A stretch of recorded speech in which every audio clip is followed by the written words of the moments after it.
المعدود ولا يؤدي حقه المجتهدون الذي ليس لصفته حد محدود ولا نعت موجود ولا وقت معدود ولا أجل ممدود فترى الخلائق بقدرته ونشر الرياح برحمته وودد بالصخور ميدان أرضه والصلاة والسلام على أفضل الموجودات العبد المؤيد والرسول المسدد المصطفى الأمجد المحمود الأحمد علي أبي القاسم محمد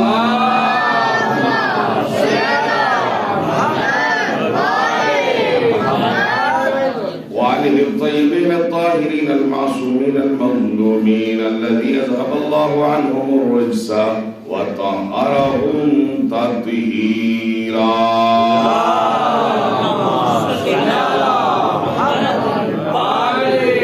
ولعنة الله على أعدائهم أجمعين. أما بعد قال الله تعالى في كتابه المبين وهو أصدق القائلين قوله الحق.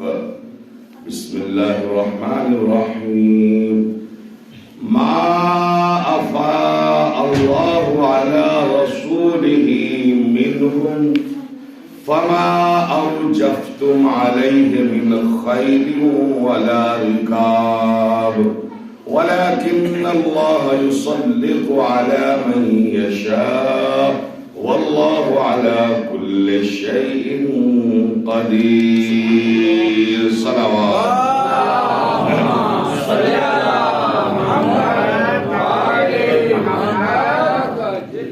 برادران ایمانی، عزیزان گرامی، محبان اہل بیت، شیعان حیدر کرار، وعدے کے مطابق آج کی مجلس کا موضوع خطبہ فدق کے اقتباسات ہیں اور مقدمہ فدق. لہذا میں نے آیت ہی وہ پڑھی ہے جس کا تعلق اس مال سے ہے جو فدق میں حاصل ہوا، اور اس مقدمے میں آپ سب کے سب جو ہیں آج منصف اور جج کی حیثیت رکھتے ہیں. وہ مدعی خود سیدہ ہے، مدعا علیہ آپ کو معلوم ہے، حاکم وقت ہے، اور یہ جو کچھ گفتگو ہو رہی ہے زبان میری ہے، بات سیدہ کی ہے. لہذا فیصلہ آپ کو کرنا ہے کہ دو صدیقوں میں سے بڑا صدیق کون ہے. مسلمانوں کے نظریے کے مطابق کہا ہے میں نے، ورنہ صدیق تو صرف مولائے کائنات ہے اور صدیقہ فاطمہ زہرا ہے، لیکن مسلمان انہیں بھی صدیق کہتے ہیں. تو بھائی ٹھیک ہے، ہم مان بھی لیتے ہیں آپ کی بات. تو اس صدیق کے مقابلے میں ایک صدیقہ آئی ہے. ایک نے مطالبہ کیا ہے، دوسرے نے مخالفہ کیا ہے. تو اب آپ کو فیصلہ کرنا ہے کہ دو صدیقوں میں بڑا صدیق کون ہے. دعوائے فدق ہو یا کہ ہو منبر کا سوال، دعوائے فدق ہو یا کہ ہو منبر کا سوال، ظلم کو صبر کے کردار سے ڈر لگتا ہے. ظلم کو صبر کے کردار سے ڈر لگتا ہے.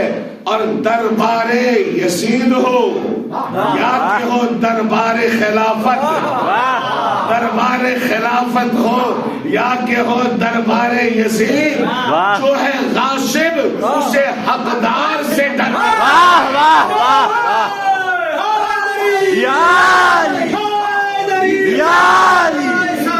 اللہم صلی علی محمد وآل محمد سے ڈر لگتا ہے. لیکن جو غاصب نہیں ہے، اسے ڈرنے کی کوئی ضرورت نہیں ہے۔ الحمدللہ ہم اہل بیت کے حق ادا کرنے والے ہیں اور کوشش کرتے ہیں کہ زیادہ سے زیادہ ان کے حقوق ادا کریں۔ بہت توجہ میں آ گیا اپنی منزل پر۔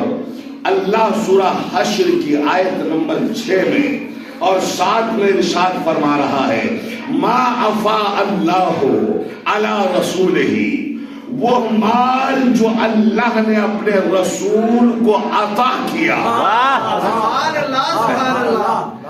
خیبر والوں سے، بغیر کسی لڑائی بھیرائی کے، بغیر کسی جنگ و جدال کے، بغیر کسی محنت و مشقت کے، اے مسلمانوں اس میں تمہارا کوئی حق نہیں ہے۔ اور میں نے ترجمے میں فرق پڑھ دیا۔ مظفر بھائی اب تو میں جو پڑھوں گا نافلہ پڑھوں گا، اگر اسے سمیٹ لیا اب یہ جمال حیدر کی گفتگو ہوتی تو جرح کر لیتے، بحث کر لیتے، اس ہوتی تو کہتے کہ راوی کون ہے، حدیث قوی ہے کہ ضعیف ہے۔ یہ قرآنی توق اللہ کی آیت تمہارے گلے میں ڈال رہا ہوں تاکہ تڑپا تو جا سکے پر نکلا نہ جا۔ درود پڑھے محمد وآل محمد۔ صلی علی محمد وآل محمد۔ عاشق بھائی کلیئر گفتگو، کلیئر کٹ۔ اگر ترجمے پہ مسلمان غور کر لے تو اس مال کی یعنی جاگیر فدق کی، باغ فدق کی حقیقت سامنے آ جاتی ہے۔ پھر سے ترجمہ کرو، ما افاء اللہ، وہ مال جو اللہ نے اپنے نبی کو عطا کیا خیبر والوں سے، چونکہ یہاں تذکرہ پیچھے سے خیبر والوں کا ہی ہو رہا ہے، اللہ کہہ رہا ہے اس میں تمہارا کوئی حق ہے ہی نہیں، اور حق نہ ہونے کی وجہ بھی بتا رہا ہے اللہ۔ کہاں بیٹھے ہو بھائی میری طرف؟ کیوں نہیں ہے تمہارا حق، وجہ بھی بتا رہا ہے۔ لا خیل ولا رکاب، نہ تم نے اس میں اپنے گھوڑے دوڑائے، نہ تم نے اپنے اس میں اونٹ دوڑائے، نہ اس کے لیے محنت و مشقت کیا، نہ تم نے جنگ و جدال کی، ولیکن اللہ یسلط علی من یشاء، لیکن اللہ اپنے رسول کو جس پر چاہے مسلط کر دیتا ہے۔ اللہ تو ہر شے پر قادر ہے۔ ہوا تھا یوں میرے سامعین کرام، آسانی سے سن لو کہ جب خیبر میں مرحب مارا گیا، انتر مارا گیا، حارث مارا گیا اور در خیبر کو علی نے اکھاڑ کر پھینکا، اور روایت کہتی ہے کہ دروازے کو علی نے اپنی ہتھیلی پہ یوں اٹھا لیا۔ جو خیبر سننے آیا ہے، سننے آیا ہے، پتہ کہیں علاقہ ہے خیبر، یوں دروازے پہ جسے 80 لوگ مل کر نہ اٹھا سکے، علی نے اکیلے ہتھیلی پہ اٹھا لیا، اور گویا چونکہ درمیان میں خندق بھی تھی اس پار جانے کے لیے، علی نے اسے اپنے ہتھیلی پہ اٹھایا اور مسلمانوں کے سکھا کہ اس پر سے گزر جاؤ۔ دروازہ ہتھیلی پہ ہے، مسلمان اس پر سے گزر رہے ہیں، گویا در خیبر پل کا کام کر رہا ہے، اس پار سے اس پار گزرنے کے لیے پل کا کام۔ اب بھی نہیں سمجھے، جب ایک معمولی قلعہ مسلمان بغیر علی کے پار نہ کر سکے تو پل صنعت بغیر علی کی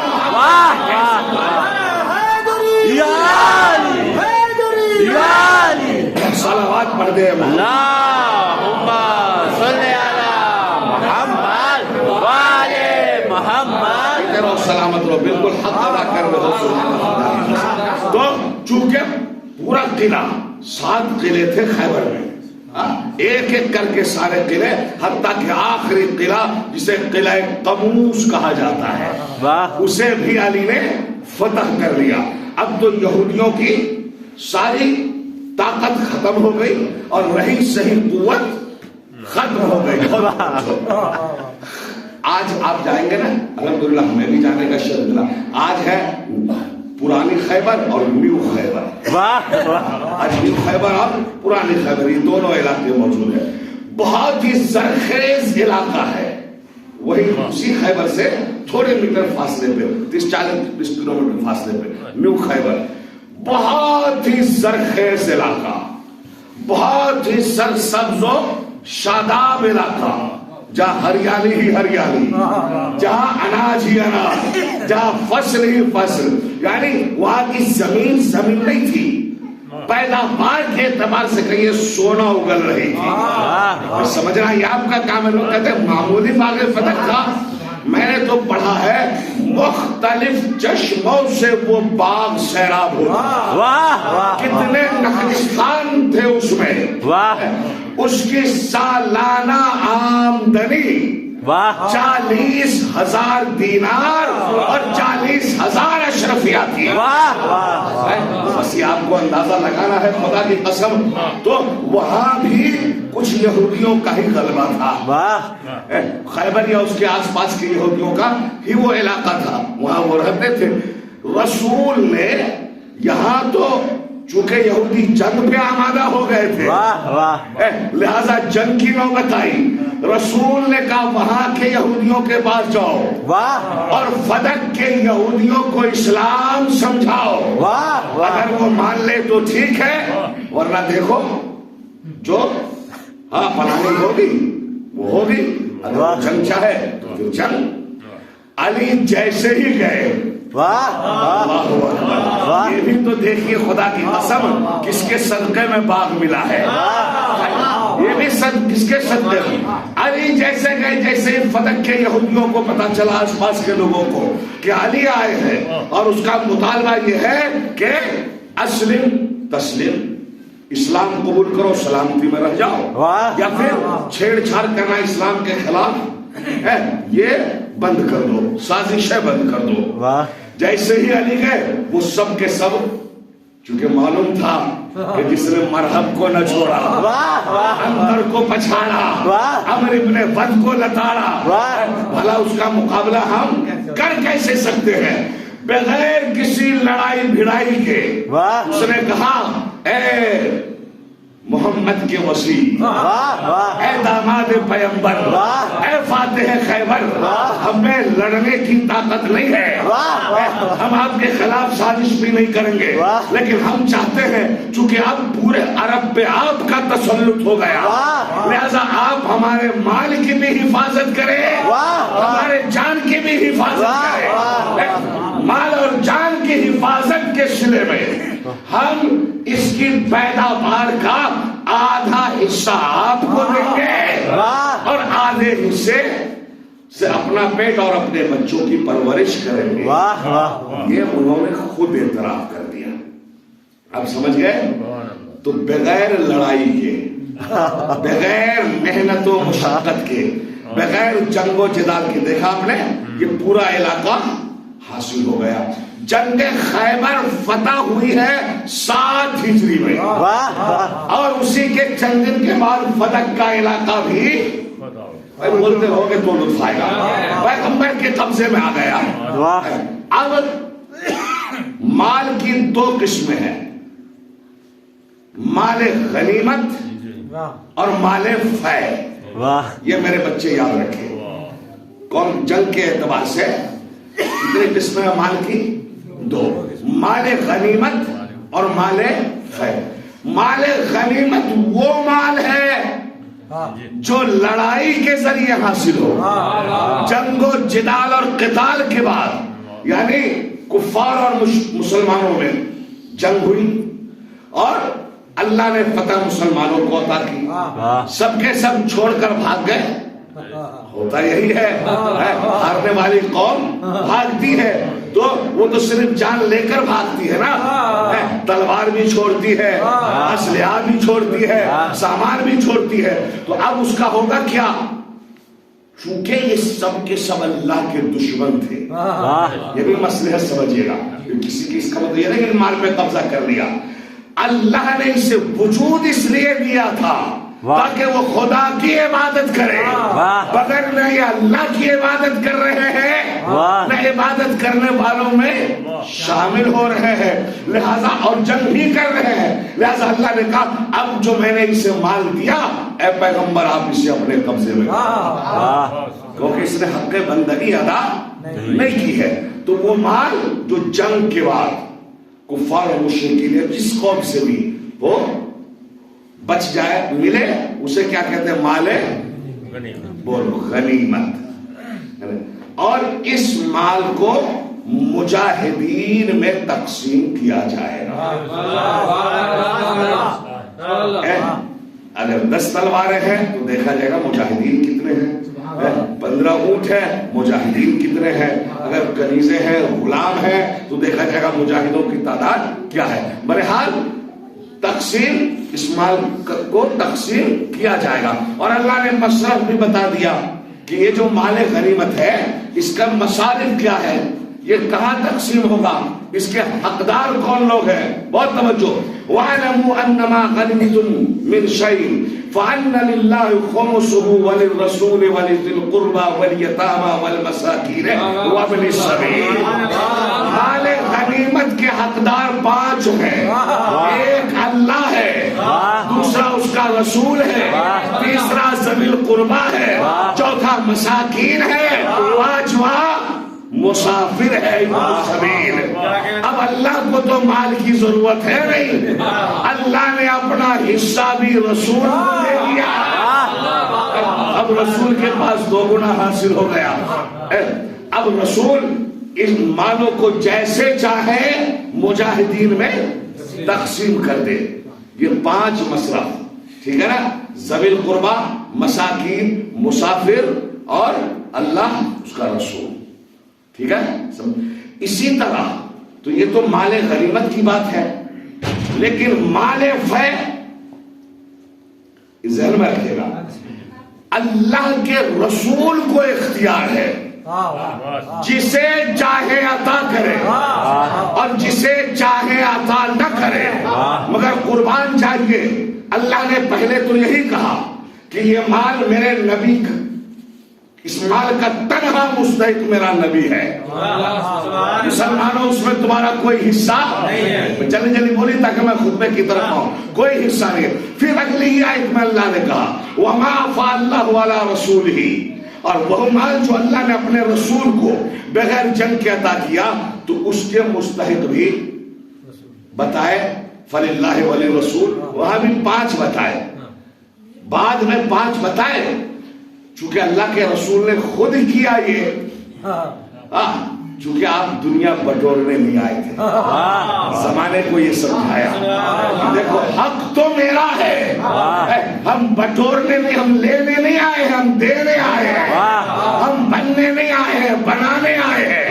یہی تو خدا کی قسم اس گھرانے کی عظمت ہے، یہ نہ مصطفیٰ بننے آئے، نہ مرتضیٰ بننے آئے، نہ مصطفیٰ بننے آئے، یہ تو انسان کو مسلمان بنانے آئے، مسلمان کو سلمان بنانے آئے، اور میمونہ کو فضہ بنانے آئے، فتح کو قمر بنانے آئے۔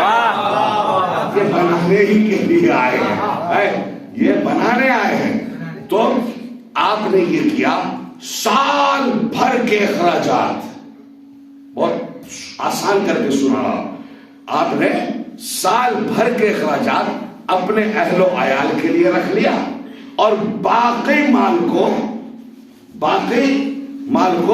آپ نے وہی غربا، مساکین، یتیم، مسافر اس میں تقسیم کر دیا، یا یہ کہیے کہ آپ نے اس کے 2-3 حصے کیے۔ ایک حصے سے اسلامی اخراجات، یعنی اس سے تلوار، اسلحے یا جنگی سامان وغیرہ خریدنا، وہ اس پہ خرچ کیا آپ نے کچھ پیسوں کو، اور کچھ اپنے اہل و عیال کے لیے، اور کچھ غریب مسلمانوں کو۔ سمجھ گئے؟ صلوات پڑھے محمد علی۔ اللہم صلی علی محمد۔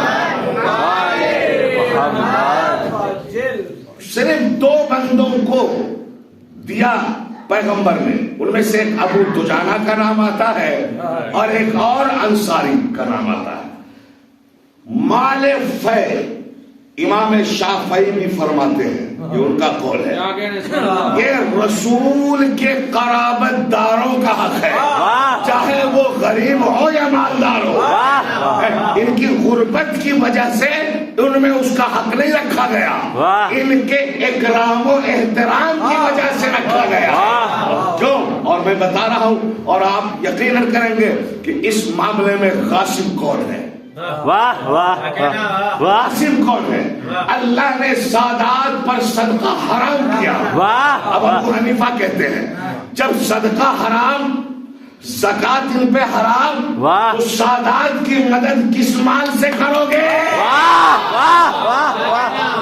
کس مال سے کرو گے؟ اللہ نے تو یہ مال فی رکھا، اور مال غنیمت میں بھی ذوی القربا جو قرابت دار ہے تم نے خمس بھی ختم کر دیا، مال فی بھی ہڑپ لیا۔ تو بتاؤ سادات کی مدد کیسے ہوگی؟ تو پتا چلا جن کے یہاں آج بھی خمس ہے، بہت توجہ، جملہ دے رہا ہوں، میٹر بہت مشکل ہے لیکن بڑی آسان کر کے سنا رہا ہوں، جس کے یہاں خمس ہے یعنی ہر مال غنیمت کا، ہر مال غنیمت 5واں حصہ، کیونکہ اب تو امام بھی غیبت میں ہے، اب تو مسئلہ ہی بالکل بدل گیا ہے نا، چونکہ امام کی موجودگی میں جو جنگ ہوگی اس کے لیے بھی شرط ہے معصوم کا ہونا۔ ہمارے یہاں یاد رکھیے کوئی کسی جنگ کو جہاد کا نام نہیں لیا جا سکتا ہے، جب سے امام غیبت میں گئے ہیں اور جب تک امام کا ظہور نہ ہو جائے کسی جنگ کو جہاد کا نام نہیں دیا جا سکتا، چاہے کافروں مشرکوں یا غیر مسلموں سے کیوں نہ ہو۔ جہاد کے لیے شرط ہے معصوم کا ہونا، اور معصوم کی اجازت کا ہونا۔ معصوم کی اجازت کے بغیر جو جنگ لڑی جائے وہ فساد تو ہو سکتا ہے، جہاد نہیں۔ صلوات پڑھے محمد۔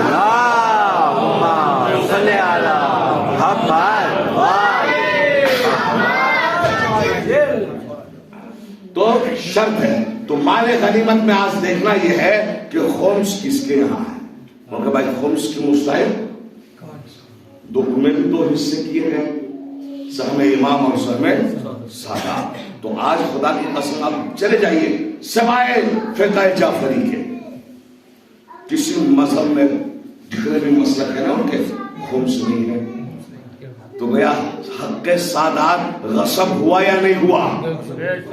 بولو بھائی، 2 جملے میں، یہ تو کوئی بڑی بات ہی نہیں ہے۔ آج بھی حق ہے، یعنی باقاعدہ حق ہے کہیں؟ زکات ہر سال مسلمان نکالتے ہیں، صدقہ دیتے رہتے ہیں، خمس بتاؤ کب نکالتے ہیں؟ تو میں ڈنکے کی چوٹ مینڈر کے چوراہے پہ بھی کروں گا۔ کوئی آج بھی مسلمان حق سادات کے غاصب ہیں، تو غاصب وہی ہیں جو کل بھی غاصب تھے۔ صلوات پڑھے۔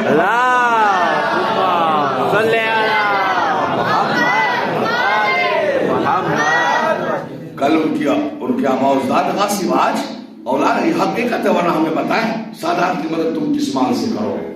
پھر سوائے تحفہ کے یا مدد کے کچھ رہ جاتا ہے بتائیے، لیکن اللہ نے باقاعدہ ایک رقم مہیا کیا ہے، تو سال بھر کا خرچ اپنے اہل و عیال کے لیے، بقیہ اسلامی کاموں میں، ٹھیک ہے، سمجھ لیجیے۔ یہی وہ موقع تھا، چونکہ 5 سال رسول اللہ کو یا 4 سال مال فدق کے کیا کہتے ہیں اموال آتے رہے آپ کے پاس 4 سال۔ خیبر فتح ہوا کس کی تلوار کے نتیجے میں؟ علی کی تلوار کے نتیجے میں۔ ام المومنین حضرت عائشہ کہتی ہیں کہ جب خیبر فتح ہوا تو ہمیں پیٹ بھر کھانے کو ملا۔ یہ ام المومنین کہتی ہے، ایک خدیجہ کی ماں ہے جن کی دولت سے اسلام پروان چلا۔ اگر علی کی تلوار اور خدیجہ کی دولت نہ ہوتی تو اسلام اپنے پاؤں پہ کھڑا نہ ہوتا۔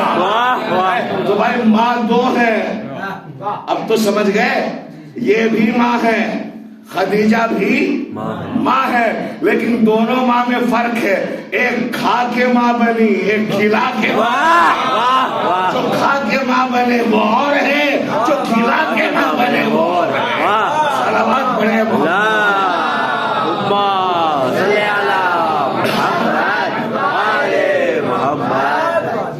تو پیغمبر چونکہ یہ سب نے لکھا، ساری تفسیر میں جا کے پڑھے گا، جلالین تفسیر درر منصور، سال بھر کے اخراجات اپنے زوجوں کو بیویوں کو دے دیا کرتے تھے، گھر والیوں کو اہل و عیال کو۔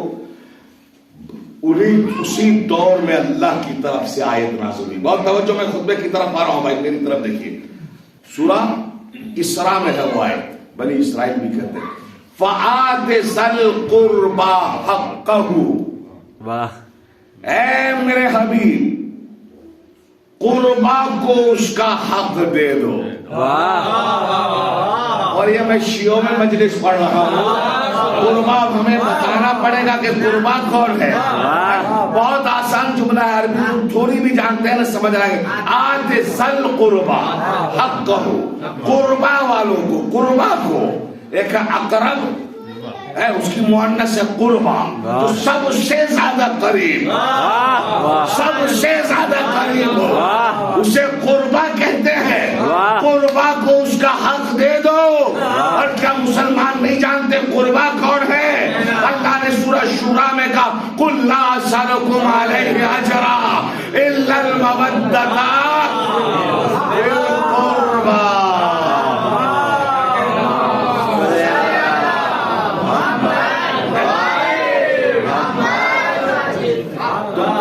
فاطمہ زہرا ہے، سب سے قریب ترین فرد ہے، کیونکہ آپ کی اولاد ہے، آپ کی اکلوتی بیٹی ہے۔ قربا کون ہے؟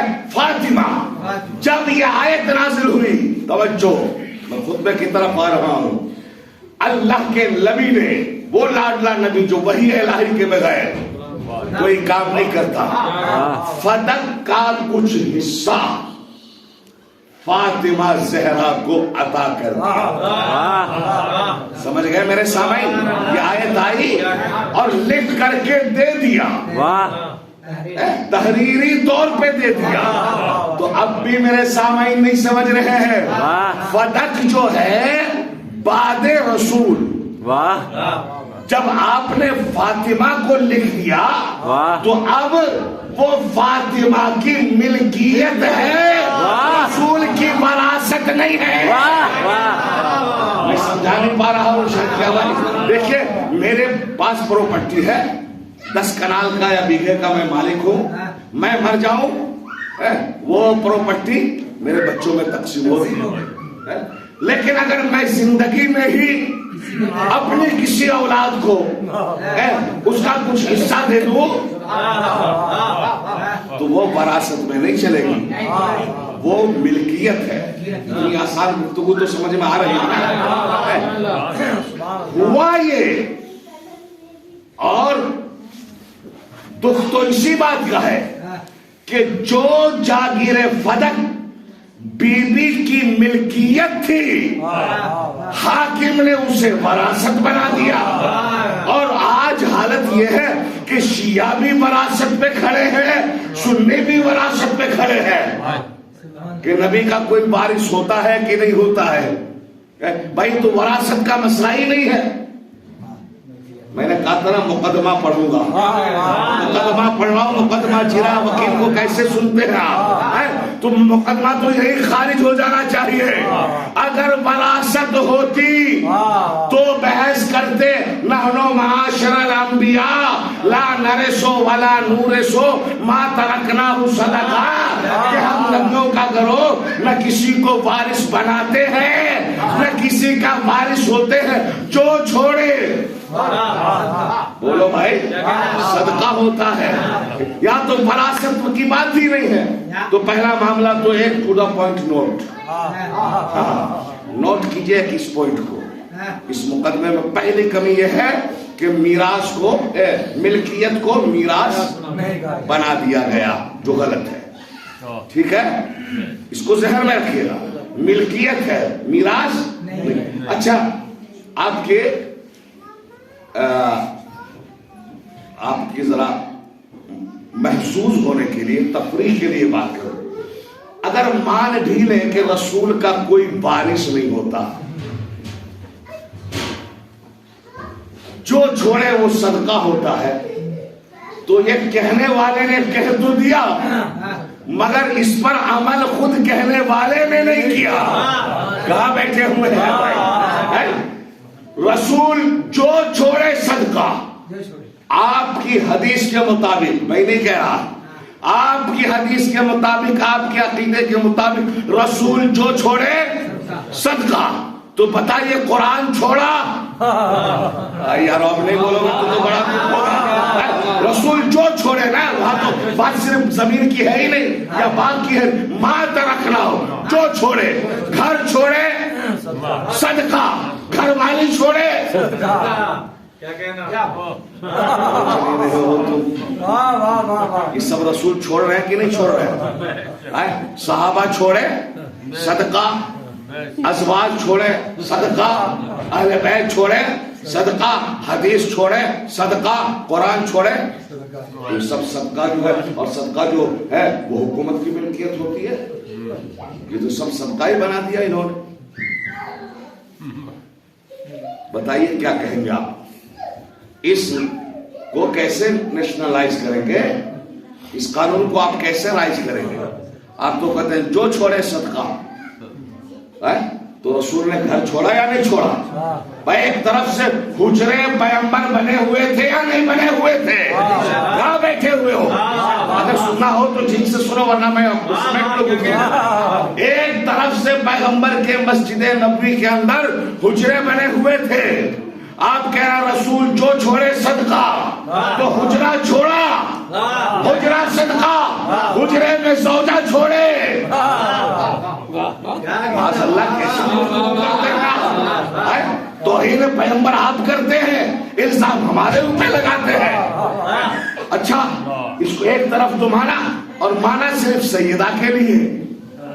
یاد رکھیے, اگر پیغمبر کی ملکیت یا پیغمبر کا ورا کیا صدقہ ہوتی, تو پھر پیغمبر کے انتقال کے بعد پیغمبر کی بیویاں ان حجروں میں نہ رہتی, یا کہیے ان حجروں کی کم سے کم مالکانہ حق تو نہ رکھتی. مانو گے آپ؟ بولتے رہیے, دیکھیں بولیں گے چکا پڑھے لکھے پسینے چل رہے ہیں مجھے. مالکانہ حق تو نہیں رکھتی نا. لیکن نہ یہ کہ رسول کی ازواج, کہنے دیجیے مجھے, ان حجروں میں رہا کرتی تھی, بلکہ مالکانہ حق بھی رکھتی تھی. اور اس کی دلیل یہ ہے کہ جب دوسرے حاکم وقت ان کی انتقال کا وقت آیا, تو انہوں نے اپنے بیٹے عبداللہ کو بھیجا کہ جاؤ ام المومنین کے پاس اور کہنا کہ مجھے اپنے حجرے میں دفن ہونے کی اجازت دے دیں. بول نہیں رہے ہو, اس لیے پڑھواتے ہو یہ سب مجلس سے پھیلو.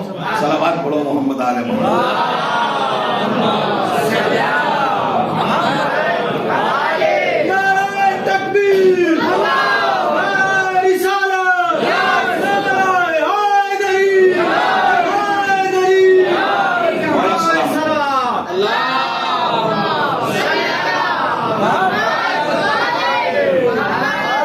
پہلے بھی اسی حجرے میں دفن ہوئے جہاں رسول دفن ہوئے, دوسرا بھی تمنا کر رہا ہے کہ میں بھی وہی دفن ہوں, اور اجازت مانگ رہے ہیں ام المومنین سے. تو بھائی اگر ام المومنین مالکانہ حق نہیں رکھتی تھی,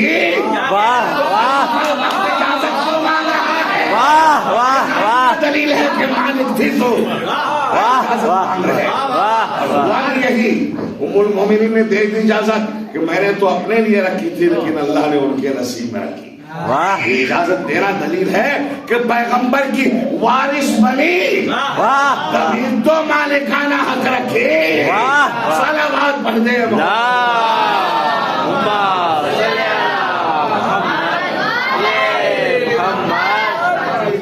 ٹھیک ہے, سمجھ گئے؟ چونکہ ملکیت تھی, بیوی کی طرف سے پہرے دار اور دیکھ بھال کرنے والے جاگیر فدق کے لوگ موجود تھے.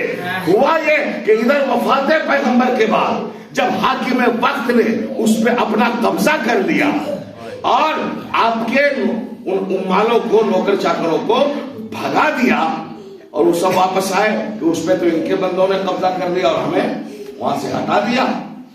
اب جناب زہرا چونکہ اپنی چیز کی حفاظت کرنا تو واجب ہے نا بندوں پہ. بس خدا کی قسم چونکہ کس نے کیا تھا؟ حاکم وقت نے. دربار مسجد نبوی میں لگتا تھا. بیوی جس حجرے میں رہتی تھی وہاں سے دربار کا فاصلہ کوئی زیادہ دور نہیں تھا. لیکن اللہ اکبر، جیسے بیوی نے اپنے حق کے مطالبے کے لیے دربار حاکم میں جانے کا فیصلہ لیا، علی نے پردے کے لیے 20 قناتیں لگا دی. واہ واہ. جبکہ بھائی اس خطبے کو خطبہ لما بھی کہا جاتا، قناتوں والے خطبہ. 20 قنات. حالانکہ بیوی کو گلیوں سے چل کر نہیں آنا تھا. جہاں بیوی کی صحن طہارت کی حد ختم ہوتی ہے وہیں سے مسجد نبوی کا دروازہ شروع.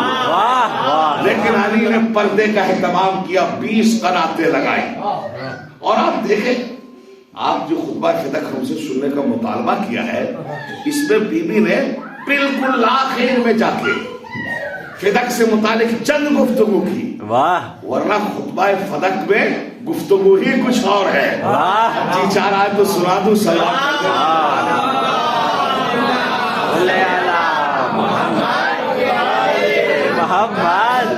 بیوی گئی اور جانے کے بعد کہتی ہے، بس آگے چونکہ وقت کم ہے، الحمدللہ الذی انعم علی ما الہم وَلَهُ الشُّكْرُ عَلَى مَا أَنْعَمَ أَشْهَدُ أَنْ لَا إِلَهَ إِلَّا اللَّهُ وَحْدَهُ لَا شَرِيكَ لَهُ وَأَشْهَدُ أَنَّ أَبِي مُحَمَّدًا عَبْدُهُ وَرَسُولُهُ وَأَشْهَدُ أَنَّ بَالِي عَلِيًّا وَلِيًّا. سبحان اللہ سبحان اللہ. ایک صلوات پڑھے محمد والا.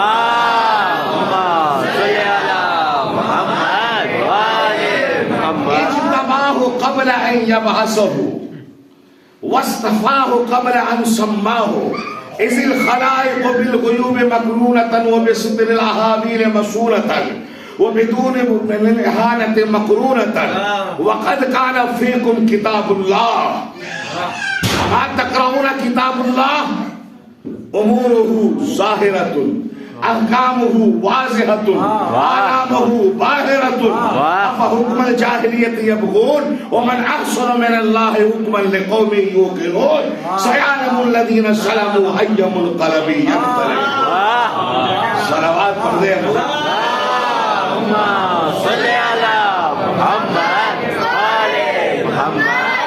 بڑا طویل و عریض خطبہ ہے بیوی کا اور فصاحت ناز کرتی ہے، بلاغت قربان ہوتی ہے. دنیا کا عالم نہیں، خدا کی قسم. میں نے کئی خطبے آپ کو سنائے مگر خطبے کے جملے اتنے مشکل ہے نا، عربی زبان میں ڈھونڈے نہیں ملتے. کائنات کا عالم نہیں، علم قربان ہو جائے بیوی کی فصاحت و بلاغت کا حق ادا نہیں کر سکتا. خدا کی قسم کیا قیامت کا جملہ ہے. الحمدللہ الذی علی ما انعم وَلَهُ الشُّكْرُ عَلَى مَا أَلْهَمَ. ساری تعریفیں اس اللہ کے لیے ہے جس نے ہم پر نعمتیں دوام کی. اللہ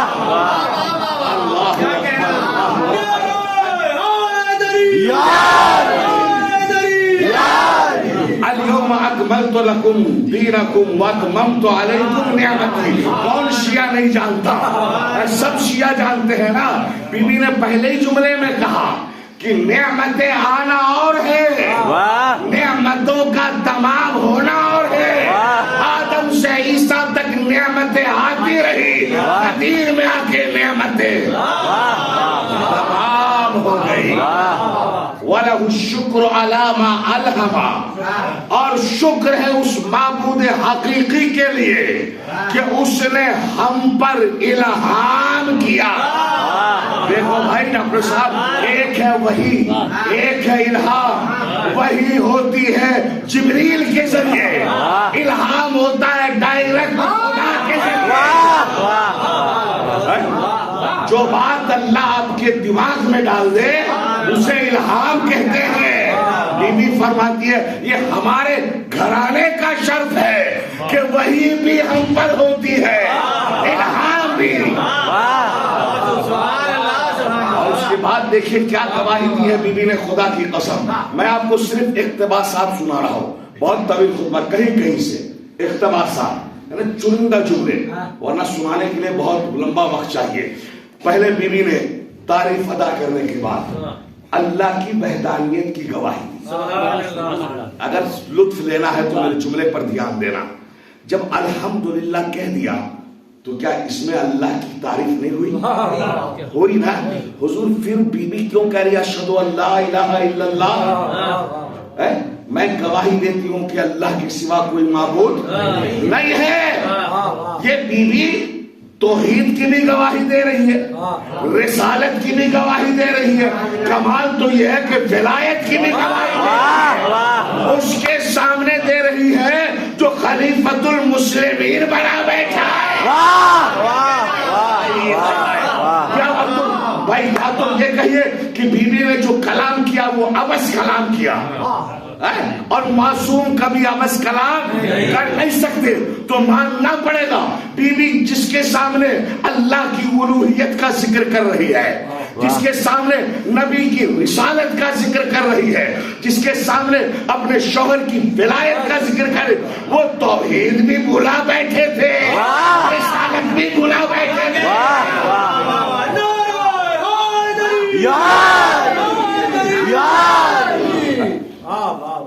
یہ تو حقیقت ہے، ورنہ خدا کی قسم ہم نے تو تاریخ میں پڑھا۔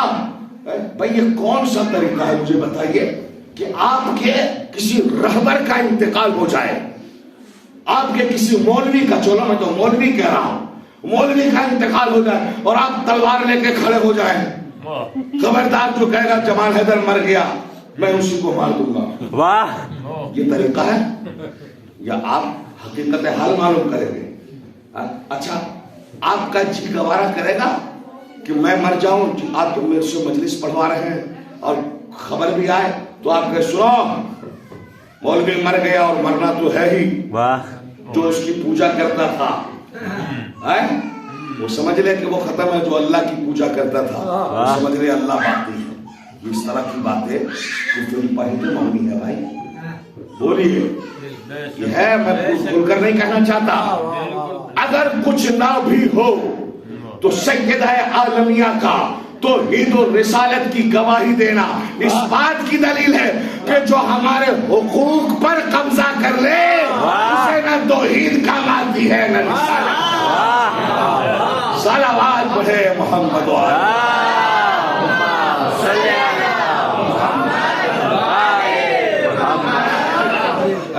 تو پہلے شہادت دی اللہ کی وحدانیت کی، اس کے بعد جو شہادت دی ہے اللہ کو پڑھ لیں نا، اشہد ان ابی محمدن عبدہ رسول، میں گواہی دیتی ہوں کہ بے شک میرا بابا محمد اللہ کے عبد بھی ہے، اس کے رسول بھی ہے۔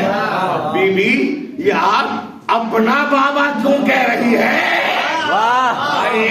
جاگو جاگو، جنت نظر آ جائے گی۔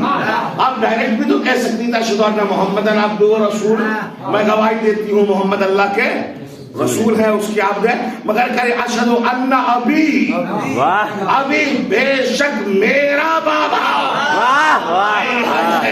بیوی جانتی تھی آنے والے وقت میں جانے میرے علاوہ لوگ کس کس کا بابا،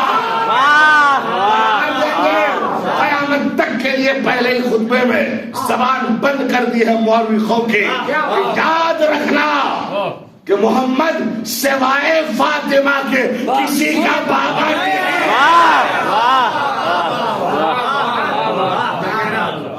اللہ، میں تو سوچا تھا خدا کی قسم چھت پھاڑ لگاؤ گے، مگر نہیں لگائے، محنت کرنی پڑ گئی. یہ جملہ شہزادی کہہ رہی ہے، سوائے میرے علاوہ کسی کا بابا نہیں. اور قرآن کیا کہتا ہے لطیف بھائی، اگر آپ کا مجمع نہیں بولا تو مجھے شکایت رہے گی. ما کان محمد ابا احد من رجالکم، محمد تم مردوں میں سے کسی کے باپ نہیں، رسول اللہ، لیکن اللہ کا رسول ہے، خاتم النبیین، لوگ کا تصدیق کرنے والا ہے. تو مردوں میں سے کسی کا باپ نہیں، یہ نفی کی قرآن نے. عورتوں میں سے کسی کا باپ نہیں، یہ نفی کی ہے سیدہ فاطمہ.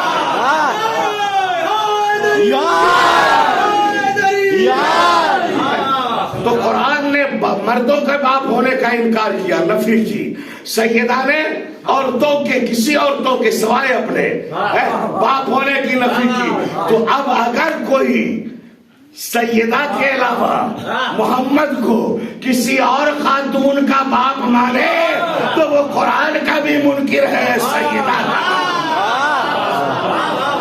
صلوات پڑھے محمد.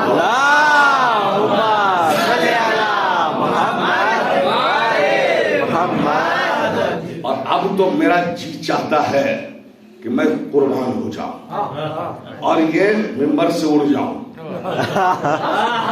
اگر تمہارے پاس پرواز ہے شہ پر مودت، اڑنے کے لیے مودت کا پر چاہیے، تو میرے ساتھ خدا کی قسم اگر یہاں ہو تو کم سے کم یہاں نہیں رہو گے، عرش کی سیر کرو گے. کیا قیامت کا جملہ ہے، کیا فصاحت ہے، بلاغت ہے، حقیقت ہے. پڑھیے، ایک کتاب ہے، حوالہ پہلے لے لو اور جا کر دیکھ لینا. بیت الاحزان، شیخ عباس قمی علیہ الرحمہ، جنہوں نے وہ مفاتیح الجنان لکھی ہے، اس کے مصنف، وہ کہتے ہیں، اس خطبے میں تو یہاں نہیں ہے، چھپا دیا گیا ہے، لیکن دوسری جگہ ہے. کیا؟ بی بی جس دن پیدا ہوئی، جس دن بیوی کی ولادت ہوئی ہے نا، اس دن جیسے توحید کی گواہی دی، رسالت کی گواہی دی، ویسے ہی اپنے شوہر علی کی ولایت کی گواہی دی، ایسے گواہی دی. سنو خدا کی قسم، کہتی ہے اشہد ان بالی علی ولیہ، میں گواہی دیتی ہوں کہ میرا شوہر علی اللہ کا ولی ہے.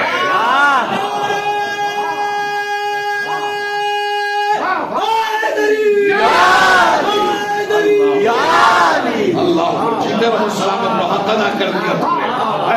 شہادت ولادت کے پہلے دن بولی ہے بی بی نے، بیت الاحزان میں ہے. ابھی تو شادی بھی نہیں ہوئی بھائی، ابھی تو رشتہ بھی نہیں آیا، ابھی تو ستارہ بھی نہیں اترا، ستارہ بھی نہیں اترا، زہرا بھی نہیں آیا. اور بی بی کیا کہہ رہی ہے؟ وہ علی جو میرا شوہر ہے،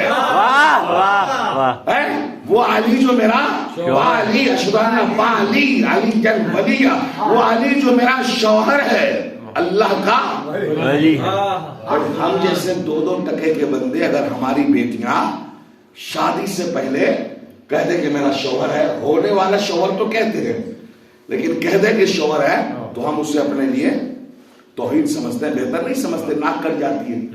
اور بیوی ابھی وہی ولادت کے وقت ہی کہہ رہی ہے کہ وہ علی جو میرا شوہر ہے، اللہ کا ولی ہے، ولادت کے پہلے دن کہہ رہی ہے. اور سیدہ کہہ رہی ہے تو صحیح کہہ رہی ہے، میرا ایمان یقین ہے.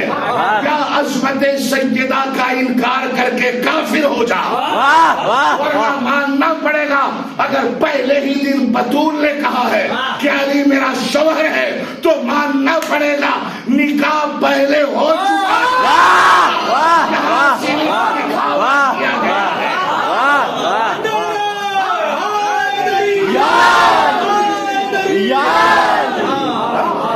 ماننا پڑے گا.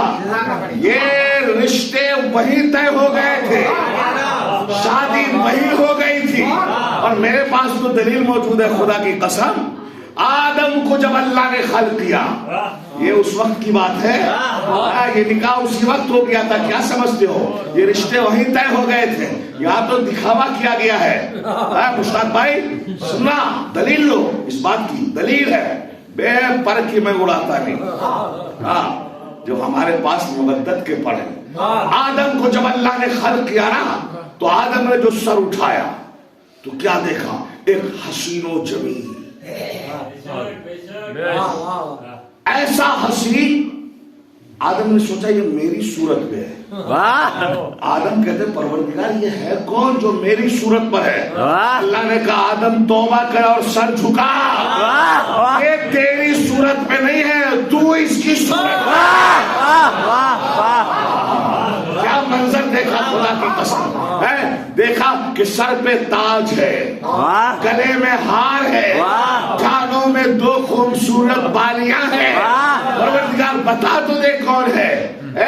فرمایا ہاذہی فاطمہ, یہ نورانی چہرہ فاطمہ کا ہے, یہ نورانی پیکر بطول ہے. پالنے والے سر پہ تاج کیا ہے, گلے میں ہار کیا ہے, کانوں میں بالیاں کیا ہے. فرمایا التاج ابوہا وعقد بالہا, تاج ان کے بابا محمد مصطفیٰ ہے, گلے میں جو ہار ہے ان کے شوہر علی. اللہ نے شوہر کا تعارف وہی کرا دیا تھا, رشتہ وہی بتا دیا تھا. ان کے شوہر علی ہے. یہ سنیوں نے لکھا, مجالس المومنین کی روایت ہے, مجالس المومنین کی روایت ہے. گلے میں ہار, بطول کا شوہر, اور یہ 2 بالیاں جو لٹک رہی ہے حسن ہے حسین. صلوات پڑھ دے.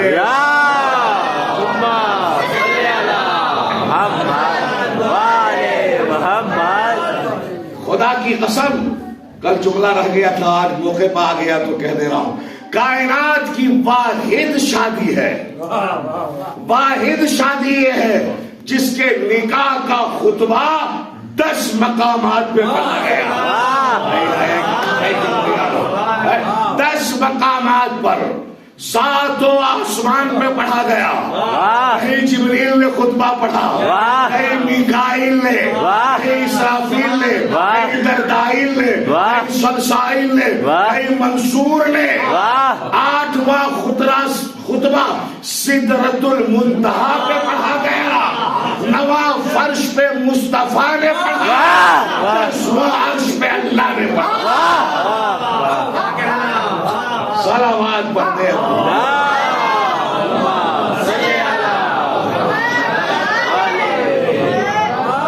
پورا خطبہ ہے خدا کی قسم جو بی بی کا معرفت پر, معرفت سے لبریز, درس اسلامی کے سبق چھلک رہے ہیں. فرماتی ہے کہ میرا بابا محمد کون جانتے ہو؟ جب ساری دنیا عدم کے اندھیروں میں تھی, اللہ نے میرے بابا کو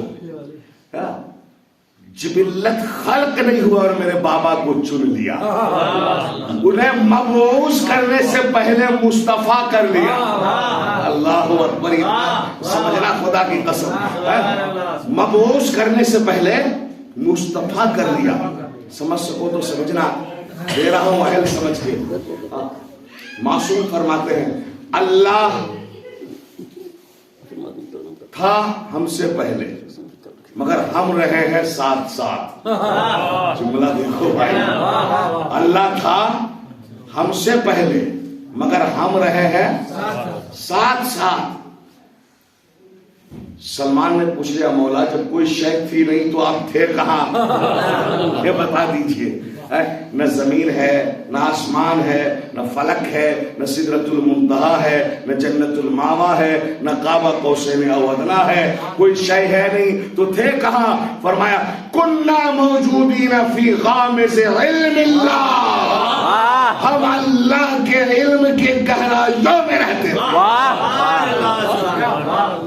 فرمایا کوئی شے نہیں تھی, اللہ نے اس وقت میرے بابا کو خلق کیا اور مبعوث کرنے سے پہلے